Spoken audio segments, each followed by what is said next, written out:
Morning everyone, I'm Nathan Metz. And I'm Michael Valdez, and you're watching XYN News. Today we are discussing a serious topic, smoking. Did you know that smoking is the leading preventable cause of death in the United States? That's right, Michael. The Foundation for a Smoke-Free America wrote in their article, The Problem, of the world's 1.2 billion smokers, the World Health Organization estimates that 500 million of them will die because of smoking. That's crazy that some of today's youth plays a part of that 1.2 billion. In the novel To Kill a Mockingbird, Mrs. DuBose took it as a painkiller for years. Like Mrs. DuBose, people smoke cigarettes as a painkiller. Actually, in a study that happened in 2014, more people have died smoking cigarettes than irresponsibly taking prescription drugs. It would be a shame if our generation was spending the rest of their lives on it and dying. There are major health issues that come with smoking that can even affect our next generation. For instance, Medical News Today posted an article called, Why is Smoking Bad for You? One of the quotes that caught our eye from the article says, women who smoke can find it more difficult to become pregnant. Women who smoke when pregnant increase a number of risks for their baby, including premature birth, miscarriage, stillbirth, low birth weight, sudden infant death syndrome, and infant illnesses. That's a horrifying thought, Nathan. It is now time for our daily open discussion with Stephanie Clark.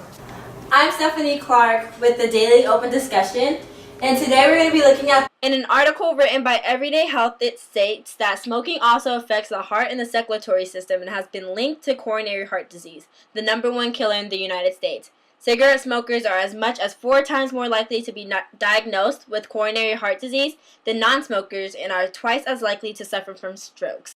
This article relates to a quote in the novel To Kill a Mockingbird that says, "We were halfway to the shelter of the schoolyard's solitary oak when we sensed that Jim was not with us. We ran back and found him struggling in the fence, kicking his pants off to get loose." This quote symbolizes smoking in many ways. For example, Scout and Diller, like the people that have escaped the use of smoking or peer pressure from it. Jim, being caught in the fence, represents people that are caught in the phase of smoking. We'll be back with interviews by Jay Patel and Gerardo Garibay.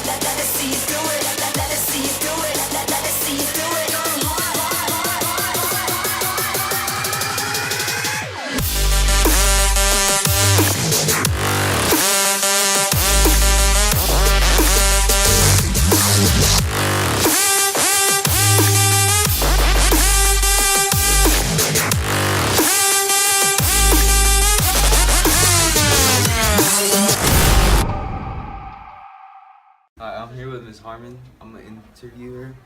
Ms. Harmon, do you smoke or ever thought of smoking? No, I don't smoke. My father was a smoker, and when we were kids, he would fill the house full of smoke, and our hair would smell like smoke, and our clothes would smell like smoke. And I would go to school, and kids would say, "Hey, do you smoke?"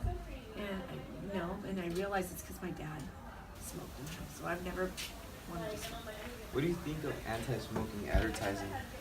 I think they're a good idea because some of the people, especially when they've had their tracheas cut out, it's a very good message to bring about awareness for people who are thinking about smoking.